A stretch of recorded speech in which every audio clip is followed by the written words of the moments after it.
Hey, what's going on, Cinema Shack? I'm Jeff, Kyle. and today we're talking about 13 Ghosts from 2001. Quick, what's that behind you, Jeff? It's Yeah, one I of them don't. now. You don't have the special glasses on. Oh, you're right. No, just my normal glasses. Yeah, they don't got I cool little need I, flashlights I on them. need I need to attach some LED lights to them in order to see the ghosts. That's The what ghosts that live in your house. that's what makes it. You gotta get those LEDs. Right on.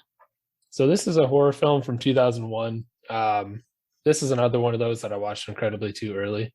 I watched this when it came out, so I was 8 years old when I first saw What this. year did this come out? 2001. I was 2001. in 2001 was my freshman year of high school.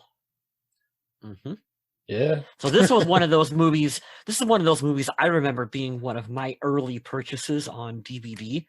Oh wow. And back when you only had a small collection, you only got Yeah, 10, 15 movies on DVD. So 13 Ghosts was one that I watched all the time in high school.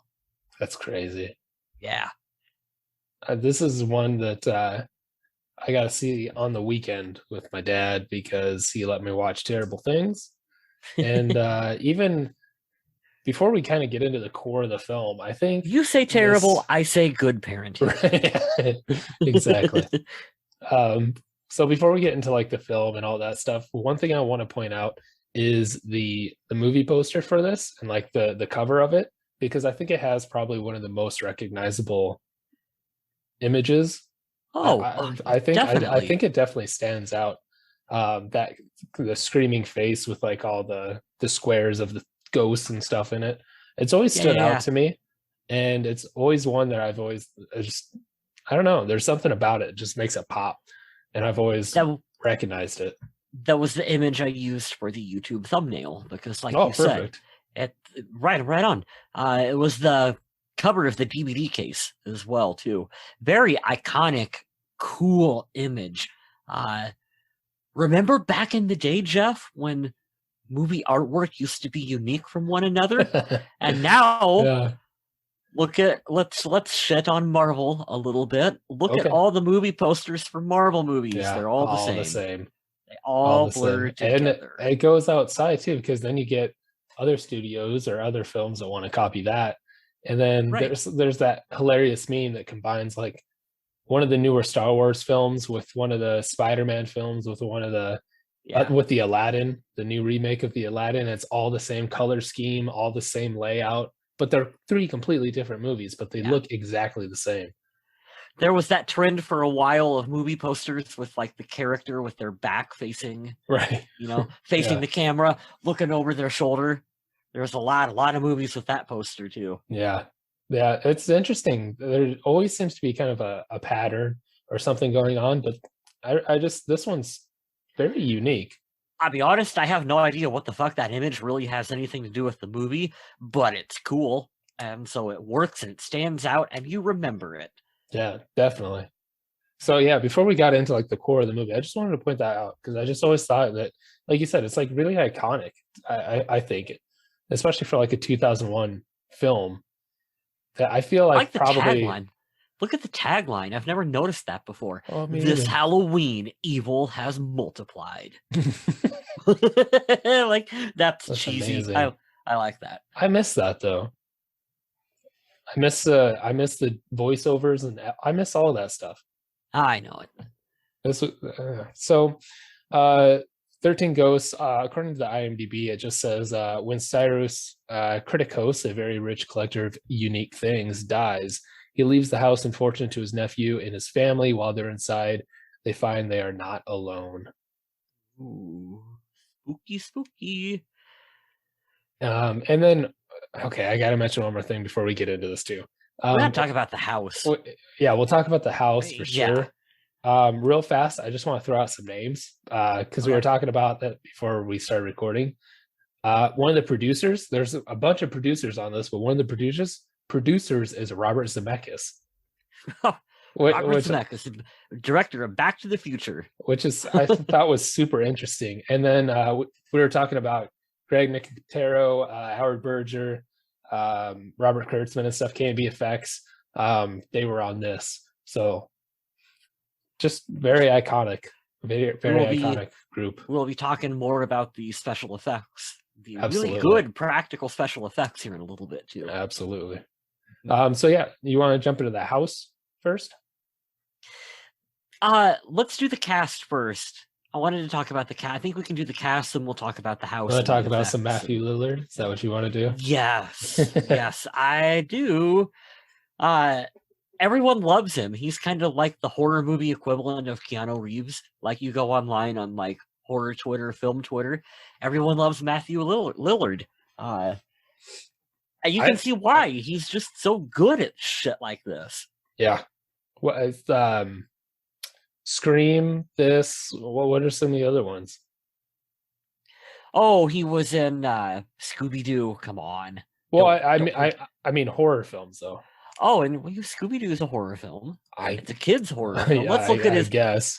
Let's look at his IMDb page. So I remember the Scream series, obviously. He's in this. He's in a lot of shit. A lot of television stuff. Teen Titans Go, Supernatural. He's done a lot of work. Twin Peaks. He's done a lot of voiceover work for different Scooby-Doo properties over the years. Some work on like Lego Dimensions. Dead Man's Curve. So that sounds like another horror one. Yeah, 2 college students kill their roommate and make it look like a suicide. Matthew Lillard. He was in Batman, the Brave and the Bold. So as far as like horror films, though, it's interesting that he's not really in that many like. I guess you would call them like true horror films. It's like 3 or 4 maybe, but everybody recognizes him from those. Right, but that's what we love him for. It's the horror community. Like he's one of us, Jeff. It's interesting too, going off of that, because somebody else in this film, she's the angry princess. This was her only film role, and she still has like a cult following from it. And this is the only thing she's done. I mean, I think we know why, but boobies. Yeah, exactly. That'll get you a cult following when you're freshman in high school. Yeah, Matt. But I think Matt, like everything I ever see him in, he always just, it feels like he's giving 100%, even if it's something ridiculous. Oh, definitely. Yeah. Because I mean, he had a lot of ridiculous stuff to do. Yeah, definitely. In this movie. Okay, so him constantly reacting to people touching him, getting these visions of these ghosts around him. That is, I kept thinking, like, man, this is like Rogue from the X-Men turned up to 11. Like, he is just... He sells it. Yeah, he really does. Every time he sees one, he has like a little mini seizure. Mm-hmm. And it happens a lot in this film. Yeah. You want to know who I forgot was in this? Tony Shalhoub. Tony Shalhoub. Yeah. Kind of, I got the opposite feeling from him. I felt like he was just kind of there. He was definitely, I bet if you asked him, hey, Tony, do you remember making 13 Ghosts in 2001? He would have no idea what you're talking about. I mean, especially like the series that he did, where he's got like OCD and he's the detective. You know what I'm talking about? Monk. Like he's really good in that, and he's in Scooby Doo as well. You know, he's is he in Scooby Doo? I don't remember. I honestly really don't remember, Jeff. I don't think he is. I think I just made that up. No. Either way, you forget that he's in the movie. Like, Tony Shalhoub made a horror movie. How weird. Yeah. I don't feel, it just, I feel like he wasn't, he didn't believe in it very much. Like every time he was on screen, it was just like, ugh. But yeah, everybody else kind of makes up for it, especially. And then, of course, Shannon Elizabeth. Yeah. This is after American Pie? Had to be. Yeah, I think this is after American Pie. This had to be after American Pie, because American Pie was like 99. Oh, yeah, it is. Yeah, American Pie was 1999. Wow. So in 99, she did American Pie. In 2001, she did 13 Ghosts, Jay and Silent Bob Strike Back, and American Pie 2. I was gonna say this is pretty close to peak Shannon Elizabeth being in like everything. There was that brief period of time where she was in a lot of stuff. Oh, yeah, very early 2000 stuff. And then kind of teetered out pretty quick. It looks like she's got a couple of things. She She's in a still Jay and works. Silent reboot. I was gonna say she's still works with Kevin Smith. But I mean, outside of that, not that much going on. She does have something in post-production right now called Playing with Beethoven. And yeah, looks like a serious kind of classical piano drama film. Awesome. I will not watch that. It's got Clint Howard in it. Well, maybe. Now you're selling me with Clint Howard. Yeah, no, it's a pretty small cast. Well, there's only like 5 or 6 people the whole movie. Yeah. Aside from the ghosts. Right.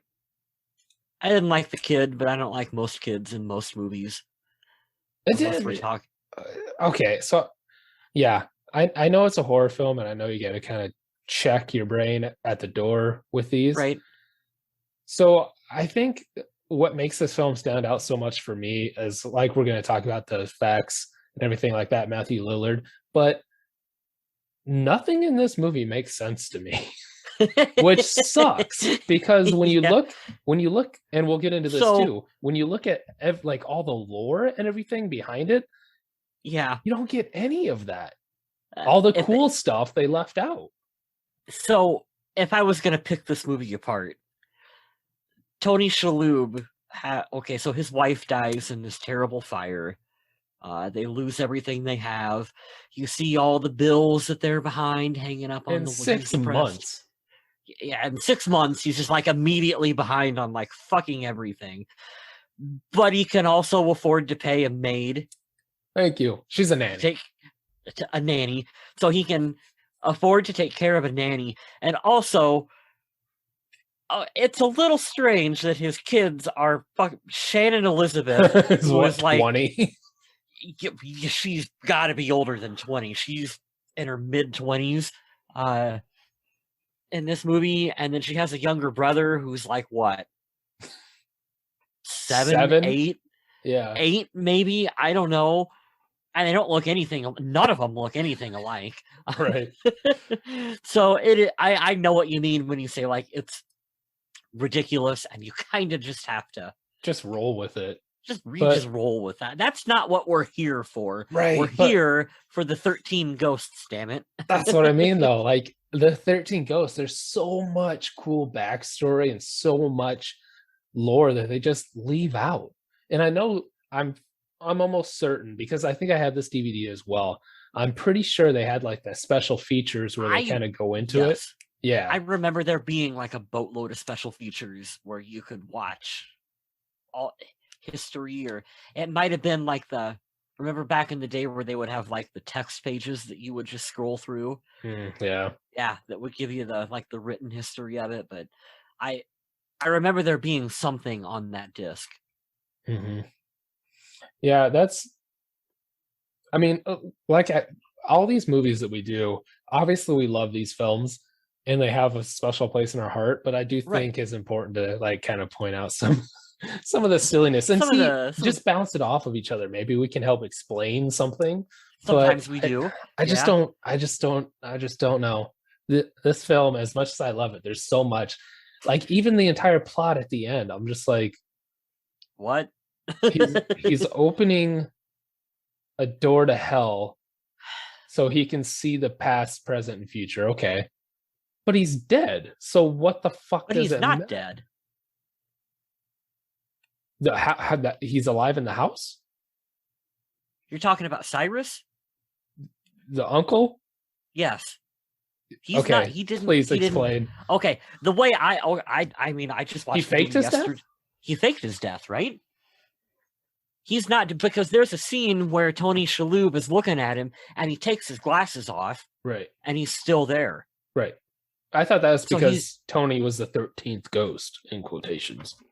well, that's not how I read that. Holy That's fuck. not how I interpreted it. That he Faked faked his his own. death. He faked his death because they needed to convince Tony Shalhoub's character to come to this house. It needed to Ah, because they needed him to be a.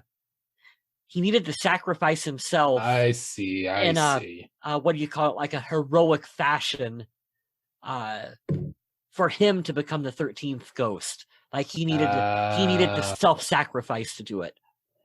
so the dude's still walking around in that fake makeup just because? See, that was another thing that I was like, so how far apart was, because the beginning of the movie where they're in the Right. junkyard and Yeah, like yeah. the cars fall, he fakes his own death and shit. Like, how much time has lapsed between that and them coming to this house for the first time?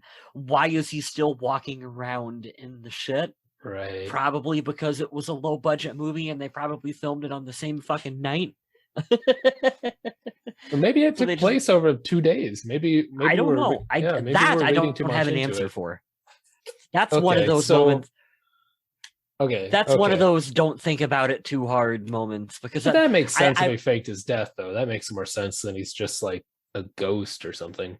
yeah, they really wanted to have that reveal where you thought he was a ghost and then they take the glasses off and you realize, oh shit, he's not a ghost. I See, think I read it that's why backwards. he I was was like, still. okay, I see now. That makes so much more sense because I completely missed out on all of that. Well, like you said, that's why sometimes it's fun for us to Right, talk right. about it, because we can, oh yeah, this is what I think, this is what you think, and Okay, so then what the fuck? Why ghosts are afraid of flares? that I have no answer for. Like, there's so I many. don't.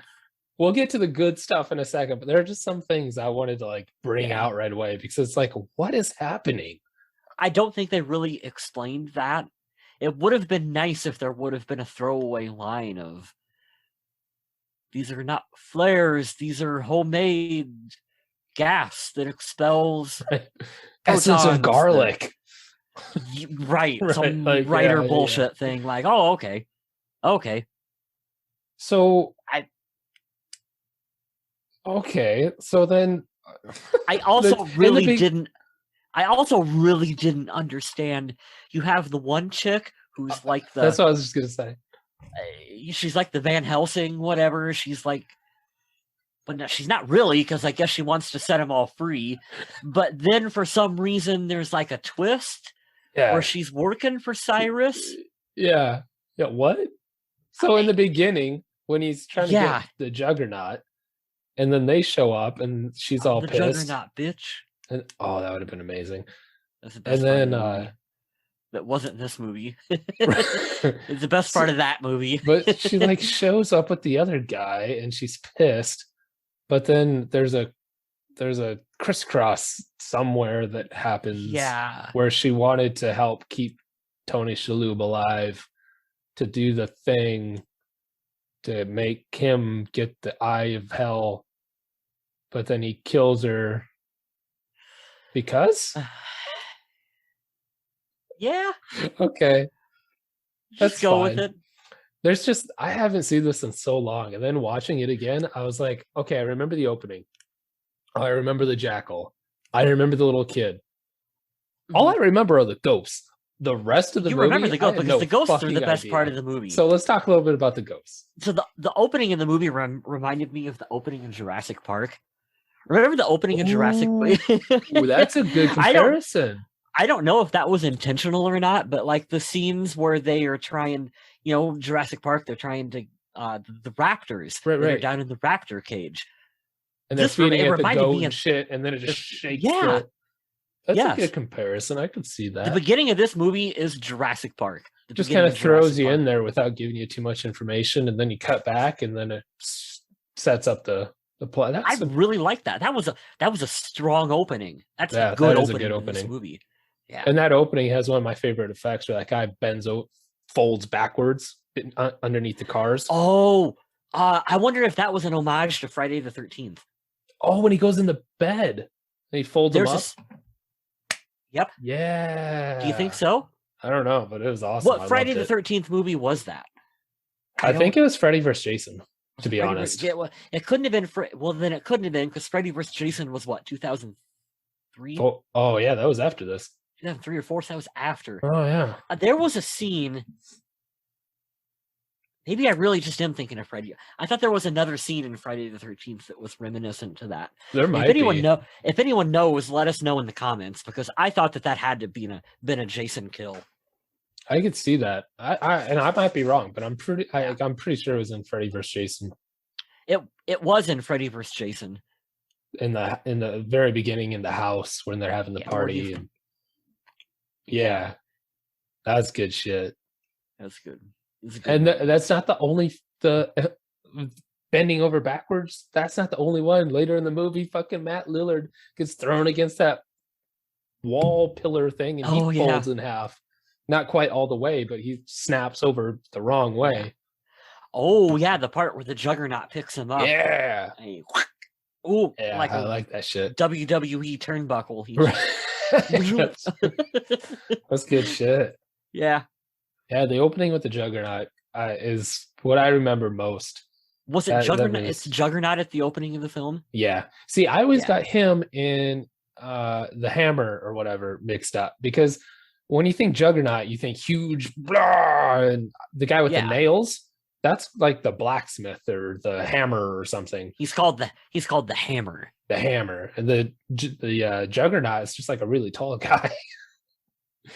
that for the longest time, I always got so confused. But yeah, there was, because I don't know where else I'm going to fit this piece of trivia in. So since you brought up the Hammer, I just wanted to point out that there was an attempt to reboot the Hellraiser franchise a while back that never got off the ground. It was just like concept art, and the concept art for Pinhead was really reminiscent of the Hammer in 13 Ghosts. For reboot? Yes, it was like this never actually turned into a project. Good. That's not Pinhead. Well, it was really cool though. Like it was a really cool design. I'll have to send it to you, Jeff. But literally everyone who looked at it was like, "Oh, that's like that ghost from 13 Ghosts." Interesting. I don't know how I would have felt about that. I might, but like you said, if it looks cool, I guess it looked cool, but it's not Pinhead. Pinhead feels more precise and delicate, exactly, with the way yeah. And the Hammer, which I mean was fucking cool. Is that when he's just pulling those stakes out of himself to fuck people up with? That's good makeup. I think you want to talk about that was probably all practical, huh? The nail thing. Oh yeah, I'm looking at the photos of them. I got them all pulled up. They're all practical. But every even single like one of them. When he pulls them out, that's got to be. I bet they filmed it in a way where he's got a layer of fake skin over himself, and you just pull it out of the prosthetic. Yeah, I'm sure. That's damn I bet good. it was. I mean, come on, it's the K&B guys, right? Yeah, of course they can figure that out. I think that is the best part and the most memorable part of this movie is the 13 ghosts. Well, technically 12. Right. Technically 12. Only 12 of them. Yes. But that's neither here nor there. But the special effects makeup and just how unique each one of them are is really the selling point of this movie. Absolutely. It reminded me of Cabin in the Woods. I'm glad you brought that up. Would later go on to do kind of a similar thing at the end of that movie. When even the same kind of cube things. All the different cubes. Very similar. Yep, with just all these just insane different kinds of ghosts. That's what this movie creatures, did. Yeah. Just creatures and anything in that one. That's what this movie did. Yeah, I love it. I love all the practical effects, and I'm pretty sure because like even the torso, I'm pretty sure they somehow did that. Obviously, that there's nobody with his head cut off, but like I'm pretty sure they had like a guy standing in like a hole in the floor, wrapped his body up like that, and then probably green screened his head off. But like just putting a guy on the floor like that's awesome. If I'm not wrong, but I'm pretty I'm sure that looking was at in the the effects. photos I'm looking on my website actually don't. He's the only one they don't have like a photo of. That figures. I was a little. I swear we like this movie, but you know we have to bring up Right. No, yeah, definitely. complaints about it too. I had told you I was a little disappointed because I don't think the way this movie was shot holds up particularly well all these years later. I agree. It kind of gave me a You headache. Yes, you got to remember we're talking 2001. This is a little post MTV music video vibes going on. At the time, you could get away with this. And what we're talking about, there's a lot of really quick cuts. There's a lot of strobe light effects. Terrible There's angles. really weird angles. Yeah. There are some shots that are upside down. I understand they're trying to like the feel they're trying to go for, like when they're running upstairs. They're trying to disorient you. Yeah, it just I don't know. I don't think the shots worked. They hired probably the best practical special effects makeup crew to hide it. Yes. It's like you have 12 amazing, unique pieces of like makeup, ghosts here, you know, practical effects. Yeah. I wanted to see them more. You know, not to cut you off, but this kind of goes back fine. to our second episode when we're talking about Accident Man, and we're talking about martial arts and holding the camera on what we want to see. Yes. Hold the camera on the practical effects. You're like, show us that. That's what we want to see. And when you cut around it and you fucking Bourne identity it, we don't get to see the fucking effects. It's like, just hold the goddamn camera still. Let us look at these terrifying special effects. The Jackal was probably my favorite one of the ghosts. Yeah. I think that's what most people remember.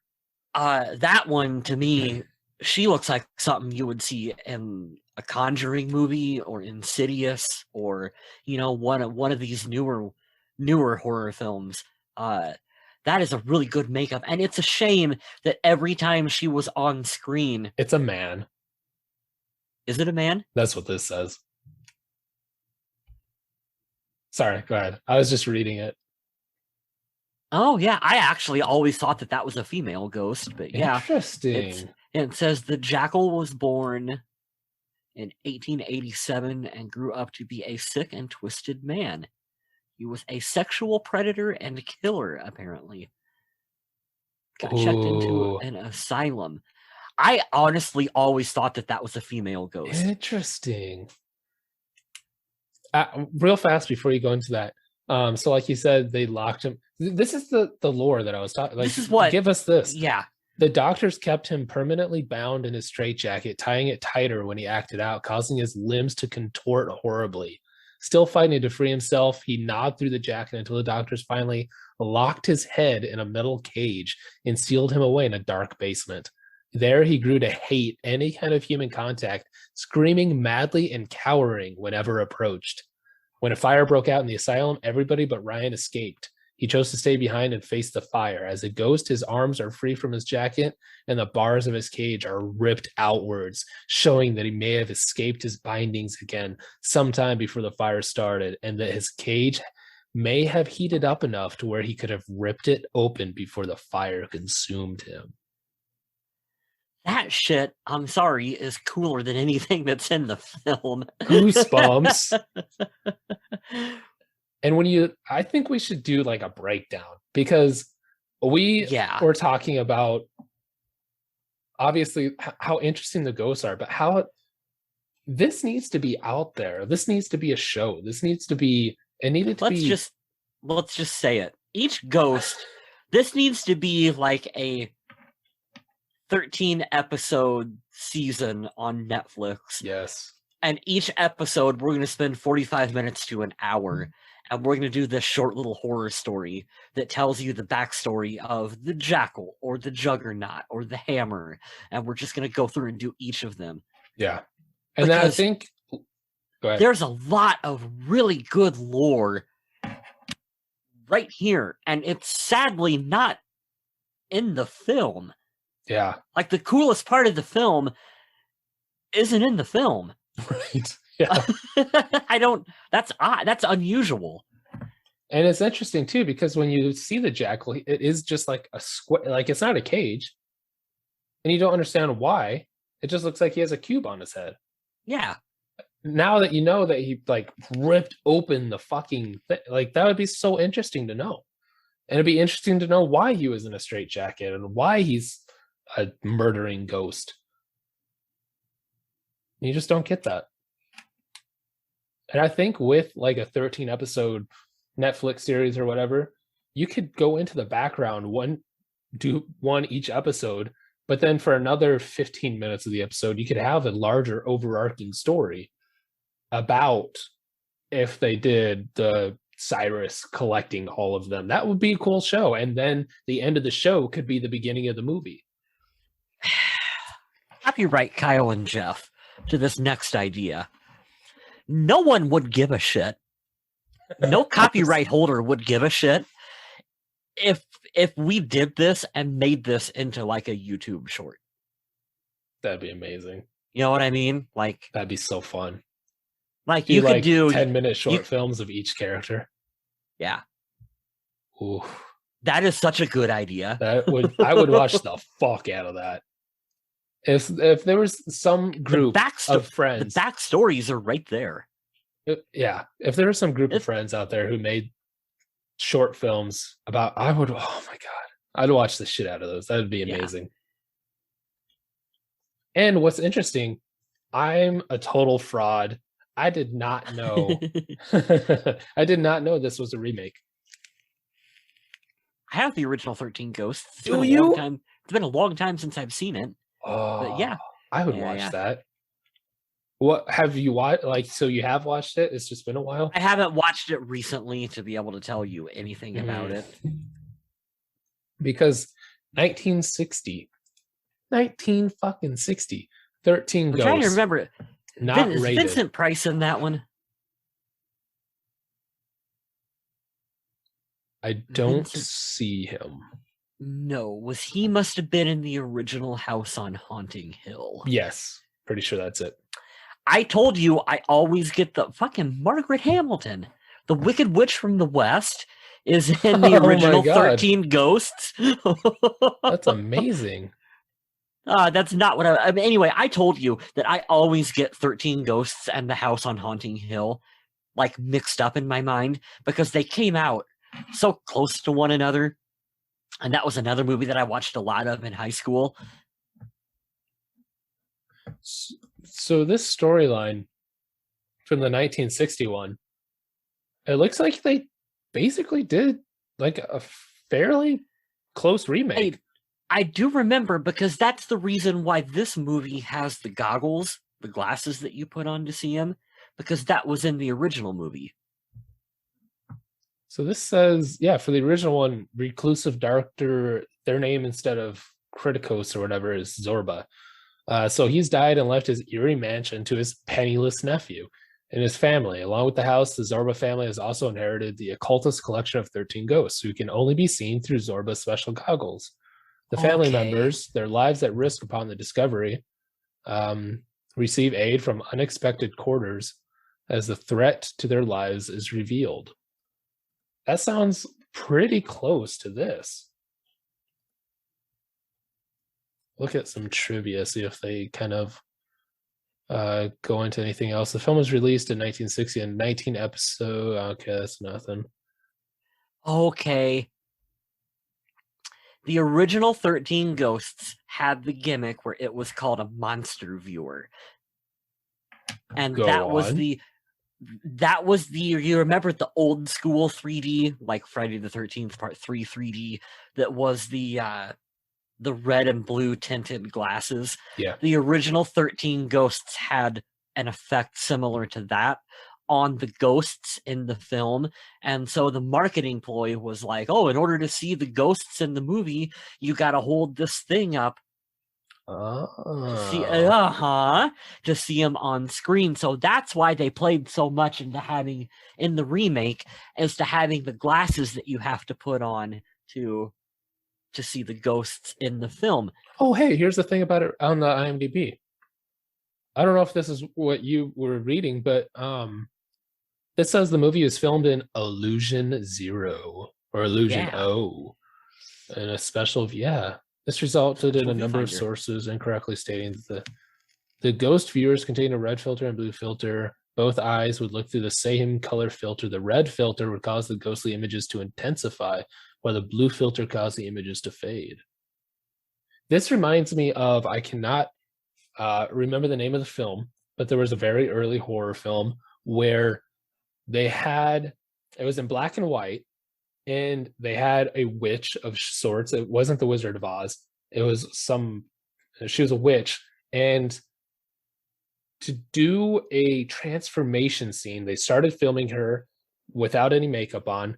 And then to do the switch, they would put on green uh, effects on her face and then shoot that through a filter on the camera. And then as they were shooting it through the filter on the camera, it would show up this special effect that they did. And so they Oh, did like cool. a, I cannot remember the name of the film. Old Um school special effects like that are Blows my mind. fascinating. It's fascinating how much work and ingenuity they went in to do some of that stuff. Like, I'll see if I can pull it up real fast. Because it's super interesting how they did it. Of course, I'm not going to find it, but um, yeah, that kind of reminds me of that. I wonder if that's it seems like about the same time, I guess. But yeah, they painted her face. that was back during that period of time when a lot of horror movies had a lot of different gimmicks attached to them to try to get people to come out to the theater. So it would be some kind of 3D gimmick, or uh, sometimes they would say that this movie is so scary we have a doctor on site in case you have a Right. heart attack, like, Right. like stuff like just cool little bits of marketing to get people to come out. And I've always wondered why movies don't embrace that, Yeah, no kidding. like nowadays. That would be cool. So I found it. It's a clip from 1937. It's called the Octopus. Whoa, The Carl Strauss technique. This was all shot. There's obviously no special effects. This is all shot in camera. And how they did it, that's since it's black and white, they just put a filter over the camera. And when she switches, all that practical effects is green, I believe. how do they? I've watched it like a bunch of times and I don't understand how they did that. The Carl Strauss technique. That's what I was thinking of. Because there's no camera cut. I'm pretty sure they I mean, obviously they probably cut the film and then overlapped it. He also did the technique for Ben-Hur in 1925. It's very convincing, and I highly recommend everyone Dr. checks Jekyll and that Mr. out. Hyde, he did it as well. So he developed a technique using a color filter. When the filter was adjusted, the woman's leper makeup was no longer visible on film. So he's got another one So, where it goes in reverse. so it's like a filter that's over the top of the camera lens, and what essentially you So rotate it, or probably. So what happens is they have the makeup on, but so when you're she's wearing shooting, the makeup, she's wearing the makeup and it's a and certain color. with the filter in front of it, the filter doesn't see the makeup, and then they take it off or rotate it or Exactly. do something. Yep. Holy shit! Pretty amazing. Yeah. In What 19, year is that? so he first did it in Ben-Hur in 1925, and then he Holy, did it again in, this is probably the best example of it, in 1937 with the Octopus. And we're talking about the original 13 Ghosts in 1960. So that's a whole 30 plus years after Ben-Hur, another 23 years after this. Now I'm trying to remember the version of the original 13 Ghosts I have doesn't do that added. It's all just in black and white. Right. Like it doesn't do the red and blue effect. I don't think. Right. It has to be shot in black and white because you have to put the filter over it. And if you Right. put the filter over it in color, it's And not then going to figure it it out. the because the viewfinder, you look at it as like a big blue strip and a big red strip. So of course it's like 3D glasses. You hold it up, you only look through one, Oh, interesting. you look through one color, you only get one part of the image. You look through another color, you get another part of the image. That's exactly There's what they're doing, but just on camera. yes. Pretty fucking incredible shit. And that's in 1925. He did it in Ben-Hur, and then yeah, it's an incredible effect. So I'm wondering, 1960. I mean, they probably had that shit down. I've never seen what's the name of this movie? The Octopus? Yeah, it doesn't have anything in the trivia about it either. Just that the viewing glasses thing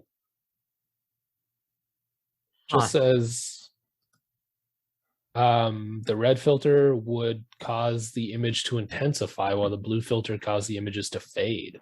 So what's interesting there is if they wanted to see it, they hold up the red filter and they're getting this more intense ghostly image. But I suppose if Yes. you were too scared and you're like blue, blue, blue, and then it Yeah. disappears off screen Yeah. basically, or it fades out. Right. That's awesome. That's super interesting. So that's what this movie. Oh, okay, I understand the reason why the 13 Ghosts 2001 was shot the way it was shot now. That's the reason why the ghosts look so jerky and have such a strobe effect to them where you don't see them. They were trying to do a callback of making it, like you just said, back when you watched the original in 1960, you had the viewfinder that you could look through. Right. Oh, I can see it. Now I can't see it. Flip back and forth between the two. Right. They were trying to replicate that look in this movie Huh. by making it cut and making them visible, not visible, upside down, disorienting. That's what they were going for. Okay, I Interesting. understand it. I still don't necessarily like the Yeah, way the movie was shot, but I understand why they made that decision, and that's actually kind of cool. that does make more sense. Because yeah, I guess I kind of understood what they were going for. Um like switching back and forth like between Lillard who could see it and the nanny who couldn't. Yeah. But that adds a whole nother layer to it, which is goes above and beyond. Unfortunately, you're not watching the movie, reading IMDb trivia. Right. Yeah. So, Well, most people. Yeah. yeah, That's interesting. Um so okay, well, wow, that was an interesting tangent. So I hope somebody yeah, learned something there. That's super I interesting. learned something. And yeah, viewers, definitely check out. Just Google the Carl Strauss technique because it's phenomenal. And for somebody to think of that in 1925, that's super interesting. So back to the ghosts in this film. So the 12 ghosts make up this fictional black zodiac. All have their own unique backstory, although these stories were not described in the film. On the DVD, the production and makeup teams explain their guidelines. All the ghosts were contained in glass prisons. Dennis' psychic abilities and Cyrus's resources were used to catch them. Cyrus narrates each ghost's backstory. What? When does he narrate each ghost's backstory? That must be on the DVD. Oh, okay. Because Yeah, I remember watching something about that. oh, I yeah, remember watching those on the DVD. yeah, they definitely don't go through any of this in the film. They should. It'd been a better movie if they did. Yeah. So I know you mentioned the Jackal as kind of being like the most memorable. Do you have like a personal favorite ghost or one that you think looks the most interesting? Oh, in high school, it's the Angry Princess. Okay. All right. Yeah. I mean, that one's pretty obvious reasons why for that one. Um, the Jackal, the Hammer, the Juggernaut, those are the three that kind of stand out. Those are the three big bads of the film. Re-looking at it, the Pilgrimess, um, I don't remember much of her. You don't see her Yeah, as you don't much really see her too much. in the film, but she looks like something right straight out of Evil Dead. Yeah, And yeah. so I so can see that. that's cool. Isabella, I have a little bit of their backstory here too.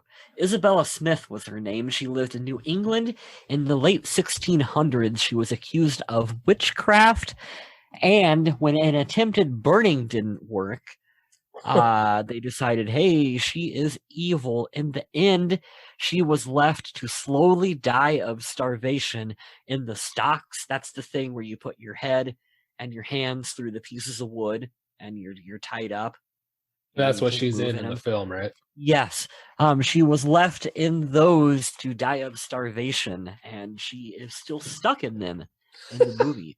How fucking shitty Again, is that? yeah, You even as a die and ghost, you're still stuck. you're still stuck in that shit. Again, cool backstory. That should be a movie. Yeah, that whole thing could be a movie. Yeah. A little bit about maybe we'll just go through each one of these. I won't read the whole thing. But just kind of We'd get be an here for idea. we'd be here for 40 minutes if we did We that. would be. So the firstborn son is the little kid with the arrow in his face. He's the ghost of Billy Michaels, a boy who was a fan of cowboy films. One day, Mike he TV from Mike TV. Willy Um, Wonka. he challenges the neighborhood kid to a duel with toy guns. However, his plaything was no match for a real arrow, and he died when the neighbor shot it through the back of his head. In death, Billy's in a cowboy suit holding a tomahawk with the arrow still protruding in his head. That would be interesting too. The torso, he's the ghost of a gambler called Jimmy the Gambler Gambino. Spent most of his days on the track making bets. But yeah, apparently he lost a bet in the Killed by mob. the mob. The mob took him and cut him apart, wrapped him in cellophane, dumped him in the ocean. We also have the bound woman.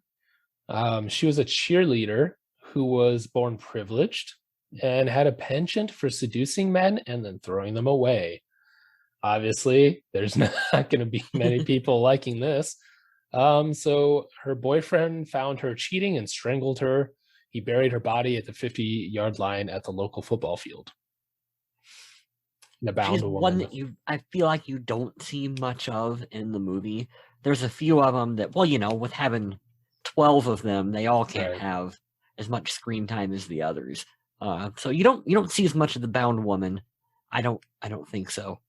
Yeah, I think you see her maybe 2 or 3 times. Yeah. Number 4, even being the main character's wife, we don't get much backstory. We just know that she was burned in a fire. Yeah. Yeah. In a devastating house fire. At the end of the movie, she appears fully healed and in her normal clothing. I didn't really understand that either.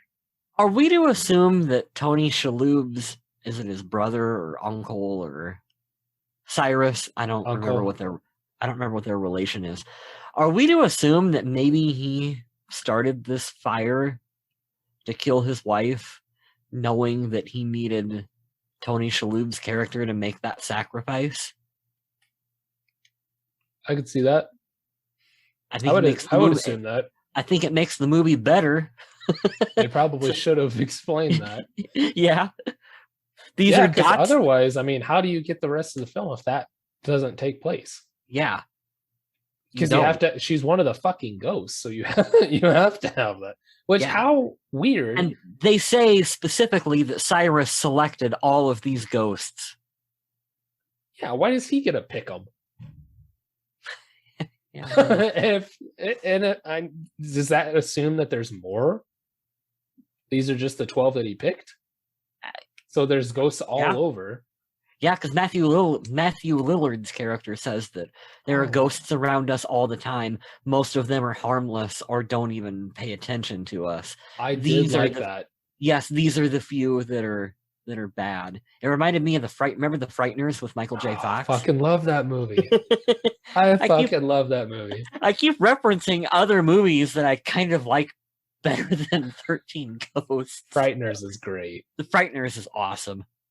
I love that movie. I don't know why. I always think of the ghost guy's ass going in and out of the fucking tomb when he's nailing the mummy. There's so much shit in that movie that's just it's great. But yeah, I did like that. It was kind of a throwaway line. They only really mention it that one time, but I do like that most ghosts just don't give a shit. Yeah, they're not paying attention to you. They could care less. Like the one behind you right now. Stop it. The Torn Prince. He is Royce Clayton, born in 1940, was a baseball star, had a bunch of attitude issues. 1957, he challenged a greaser named Johnny to a drag race.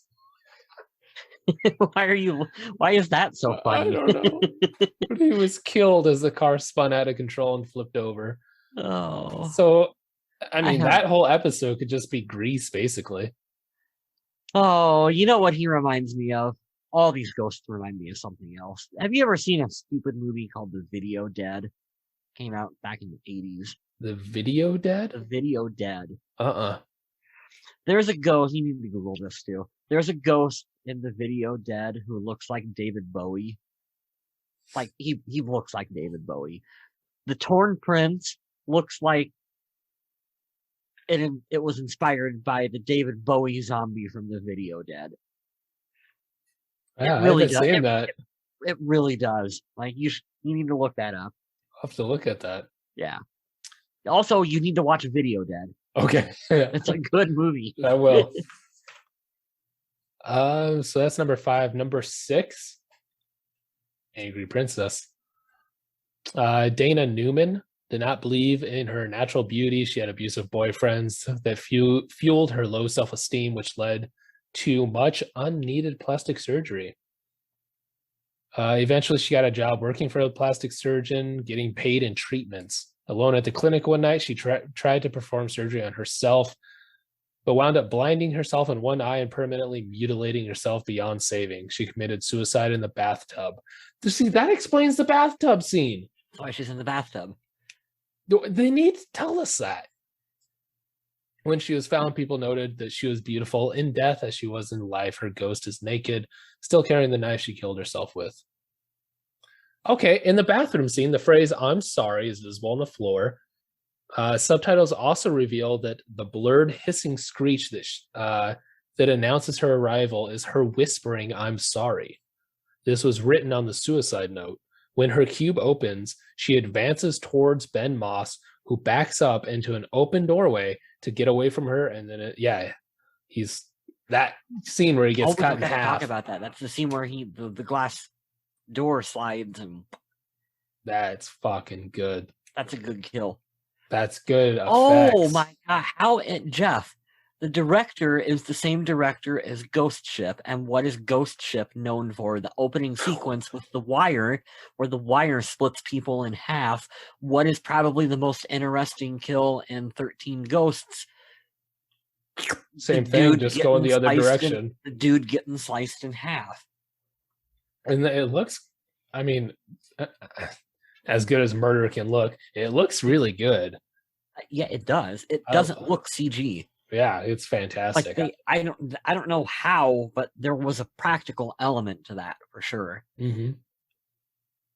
I think the back half, I think his back half that you see slide down. Yeah, that's got to be practical. That was practical. I don't know how they probably just green screened his front onto that. Yeah, I bet so. Or they just filmed him sliding down a glass thing. Just put your back against it. Yeah, and stand there and just slide down, and like you said, we'll digitally touch it up. Yeah, definitely. Yeah, that's. I don't know how I forgot about that. And that thing of money, I thought for sure somebody was going to try to grab some of the money. And no one goes back for the Yeah, money. nobody goes back for the money. Number 7 is the Pilgrimist. You kind of already went into that. Yep. So this is interesting. 8 and 9 is actually the great child and the dire mother. So they I make didn't up. realize they were separate. Yeah, I thought they were one as well, but yeah, I they're thought they 8 counted and them 9. as, yeah. They're the ghosts of Margaret and Harold. She was an attraction in a carnival due to her being only 3 feet tall. She was raped by the tall man, another carnival freak, and their son Harold is the great child. Harold was spoiled and raised by his mother's protector and kept a childlike mindset. And he wore diapers and stuff his whole life. Looks like one day the carnival employees decided to play a little practical joke on him and kidnapped his mother. However, when he caught up to the culprits, he found that his mother had accidentally suffocated to death in the bag, and he killed everybody with an axe. So I couldn't quite figure out what he was holding, but he must have been holding an axe. That sounds like a Rob Zombie movie waiting to happen. That backstory. That's interesting. Number 10 is the Hammer. He is the ghost of an African American blacksmith, George Markley. He lived in a small town in the 1890s, was wrongfully accused of stealing by a white man, and threatened with exile. He refused to leave town. A gang led by his accuser hung his wife and children and burned their bodies. In revenge, George used his sledgehammer to beat them to death. He was then subjected to a cruel form of justice by being chained to a tree and executed by having railroad spikes driven into his body with his own sledgehammer. As a final touch, they cut off his hand and attached the sledgehammer. I did not realize that. Candyman. That's exactly Candyman. I keep saying this, but I really feel like a lot of these ghosts were the K&B guys being like, well, what kind of backstory do you want to come up with? And they love horror movies like we love horror movies. So, well, let's like what conversation would we have? Well, I really like Candyman. His backstory is awesome. Well, how can we change that a bit? Well, let's make him a blacksmith. And that is very similar, yeah. The townspeople come after him and they drive railroad spikes into his body, and they cut his hand off, and instead of putting a hook, they put a blacksmith hammer in. Like, okay, there you go. Yeah. I can't say for sure. I wonder how, because I can't assume any of these ghosts were in the original. I assume they changed them up. Yeah. So I'm curious as to what they had in the original. I think it's like generic skeleton. Oh, really? Yeah, I remember him being kind of pretty cheesy. Oh, okay. Number 11 is the Jackal. Did we talk about the Jackal? Yeah, we did. We did the whole thing. Yep. Number 12, Juggernaut. He is the ghost of a serial killer named Horace Breaker Mahoney. Standing 7 feet tall, he was of such grotesque height that everyone ostracized him. His mother abandoned him, and his father raised him. Play basketball? Right. Yeah, just go play basketball. Go play basketball, dude.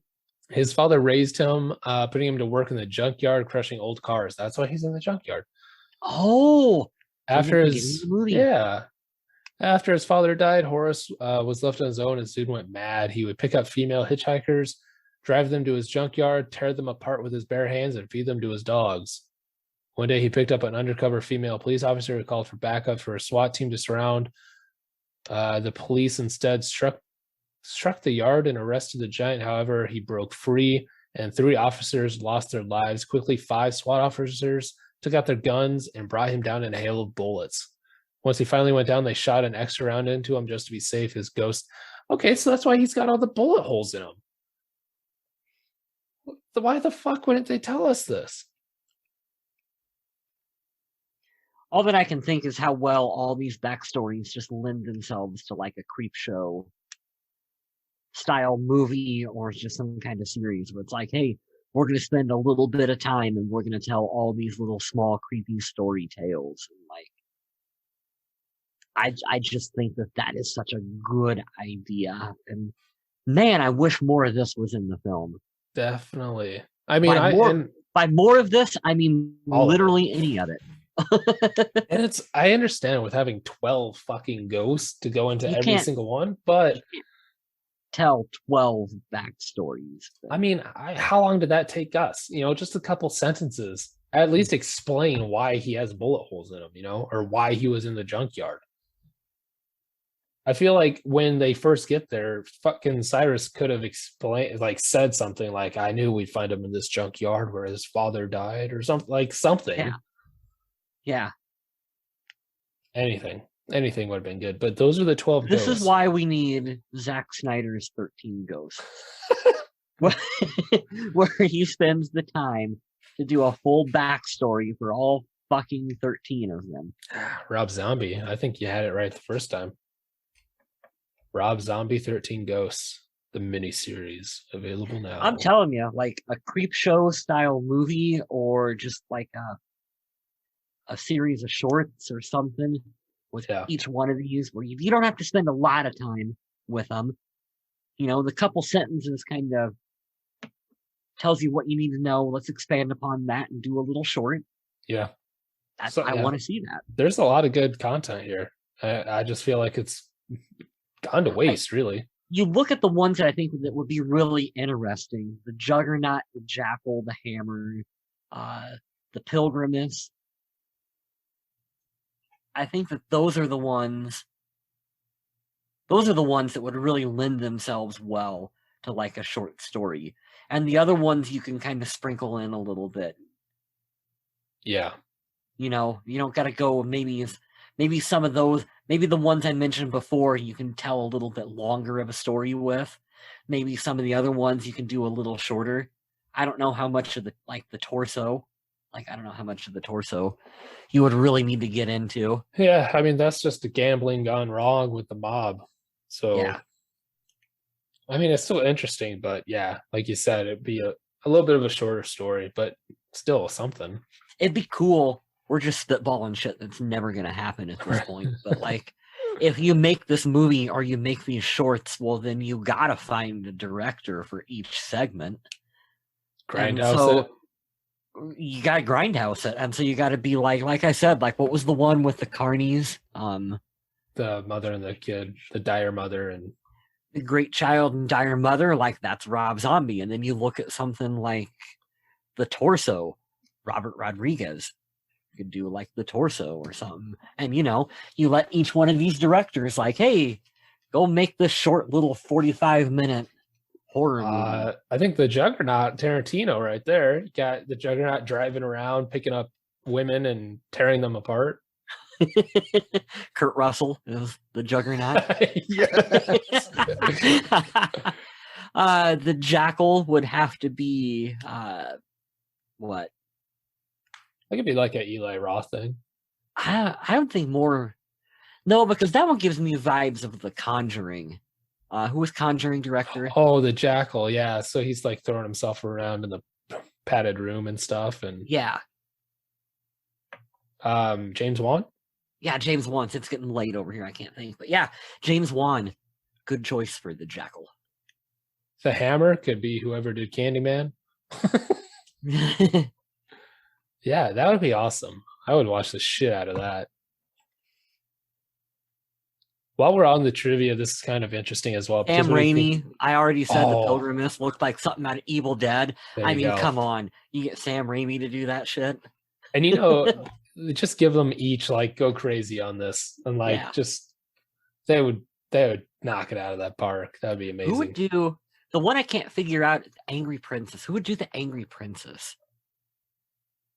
Yeah, because that's more of a dark suicide, crazy surgeon story. My kind of left field. Okay, no, go ahead. Who do you have? We already mentioned him, but that kind of sounds like a Hostel thing, like a torture porn kind of thing. So Eli Roth. We didn't say Eli Roth.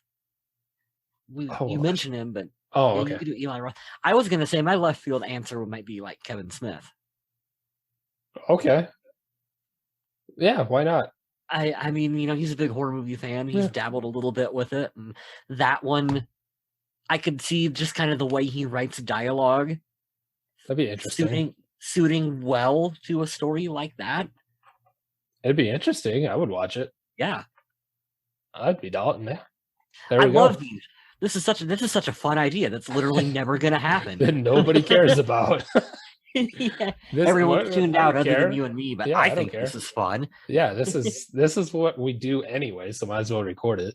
Yeah, these are the conversations we have when we're not recording. So fuck it, we might It's as well completely record dumb. So while we're on this, something that I think is interesting for a film called 13 Ghosts. Although the ghosts are explained to be dangerous and capable of killing by Dennis and Kalina, the Juggernaut is the only ghost that directly kills somebody. He kills Cyrus workers in the junkyard at the beginning and later kills Dennis with the help of the hammer.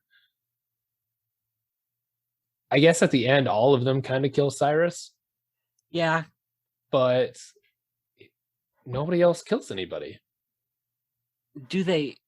How do they kill Cyrus? Do They throw him into they tear him the apart? the slicing thing that's spinning around the dude's kids. Oh They yeah, just that's throw him in right. there. That's it. I guess the angry princess. No, she just kind of backs him into the thing and it cuts him in half. Interesting. I thought there'd be,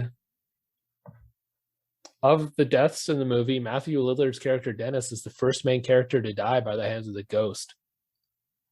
If you don't count the angry princess tricking Benjamin Moss into getting close to a trap door. So that's interesting too. I didn't realize that was a trap door. I just thought that I just thought that the house, because we didn't. it was shifting. We haven't really talked about the house. We don't really need to at this point. It's fucking weird. It's just a big glass house with panels that slide in and out and move. It's because it's a big machine. I assumed that was just part of the house. Yeah, I thought so too. I just thought it was the house. I didn't know that was a trap door. And she just knew that, like, oh, that thing's going to close soon. Yeah.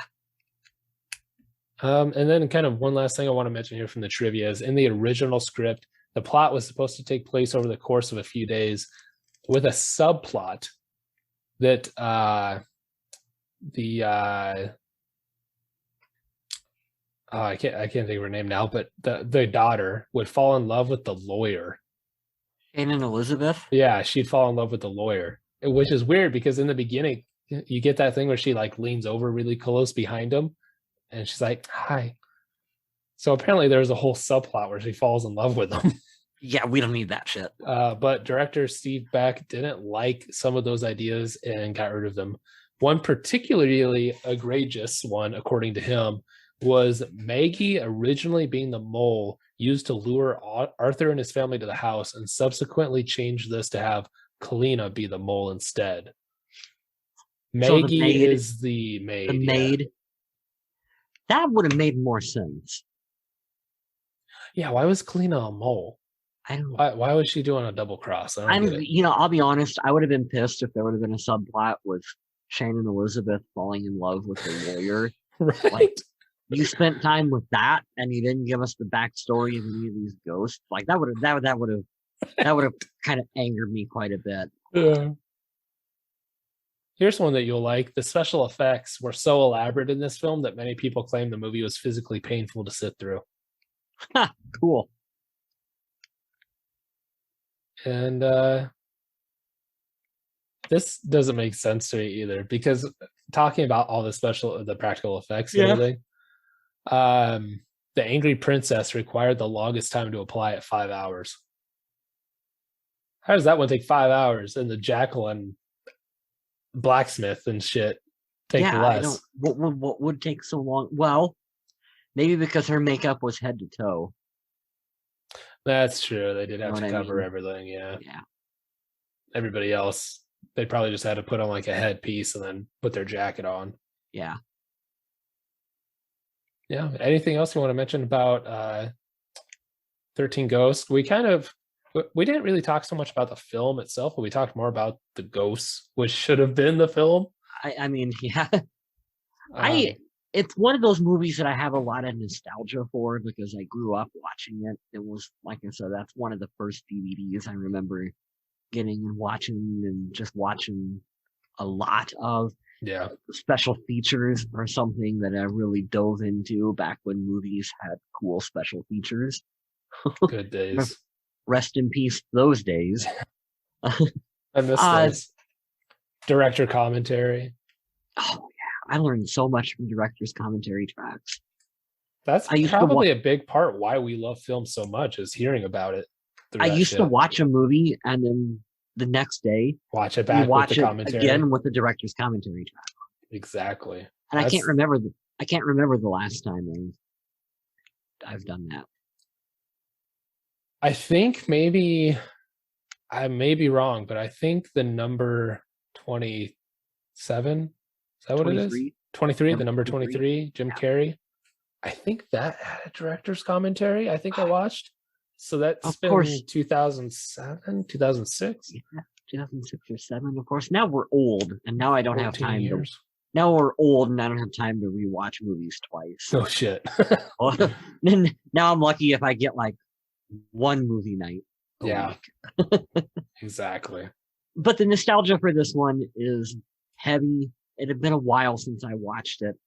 I can't say that it's as good as I remember it in 2001. Same. But I still recommend people watching it.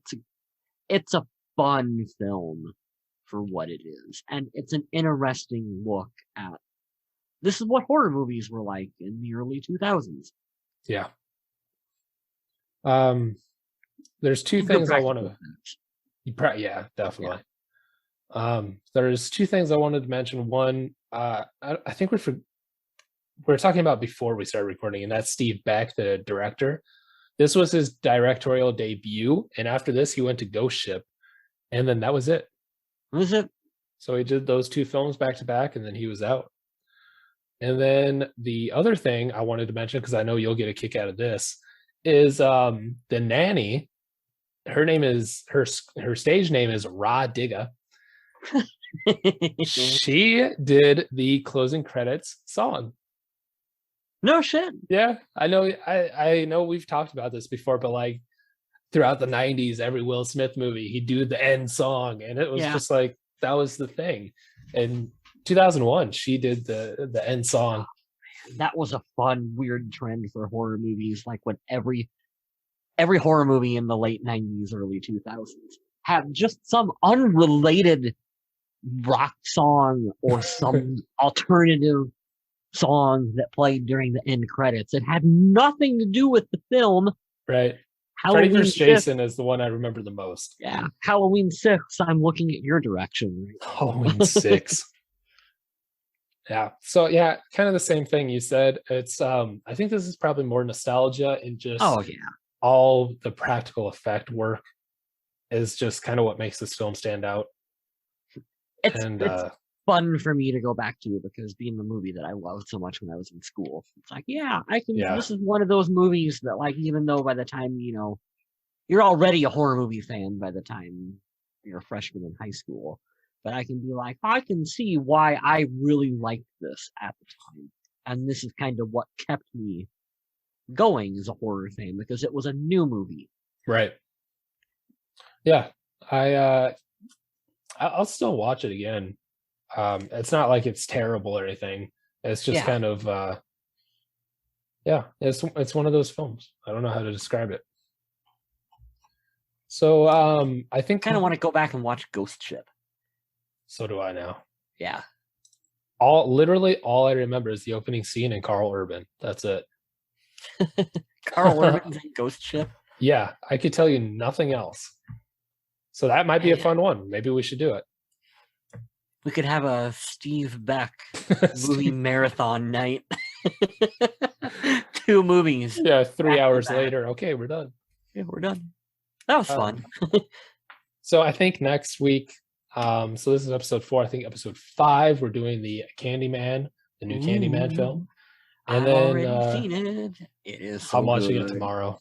It is so good. And then I think so. Number 6, you just want to go for Ghost Ship? Might as well, maybe. We'll figure that out after we do Candyman. Okay, that sounds good. We don't want to plan too far in advance. We might not want to do horror movies. How dare you? We might want to take a horror movie break. How dare you? We probably won't, but we might. We might. Horror films and cheesy action films. Yeah. We've got you covered. All right. We got to do another. Scott Adkins? No. Well, Damn. yeah, I mean, yes.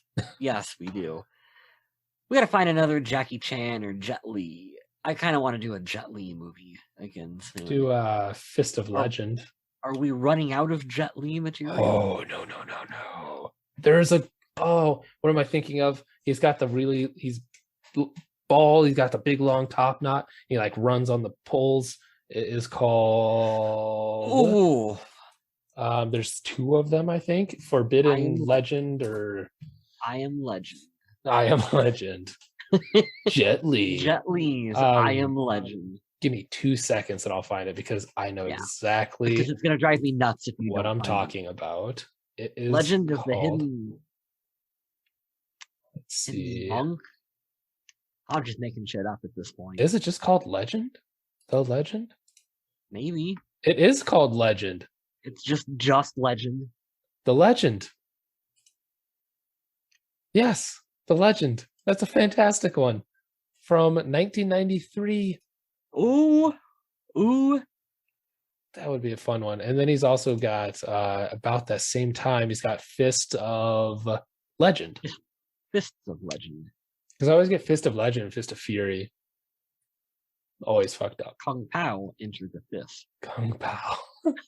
We should fucking... it's been forever since I watched that. Movie was like... That movie was ahead of its time, but we don't need to talk about Kung Pao enter the fist right now.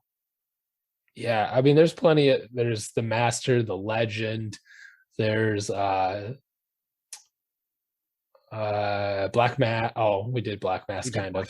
We do Black Mask again because it's a good movie. Kiss of the Dragon, Hero, Cradle to the Grave. Yeah, we've done a lot of these. But yeah, we could definitely do some more Jet Li. Yeah, we went through a spell there where we did a lot of Jet Li.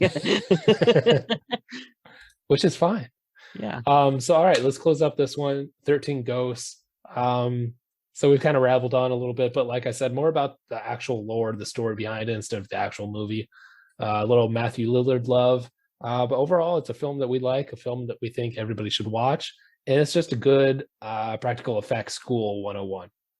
We should do a podcast about the fucking special features on the DVD. So we'll see you guys next week. Thank you guys for listening. Comment below. Let us know your favorite ghosts. And we'll see you guys next week.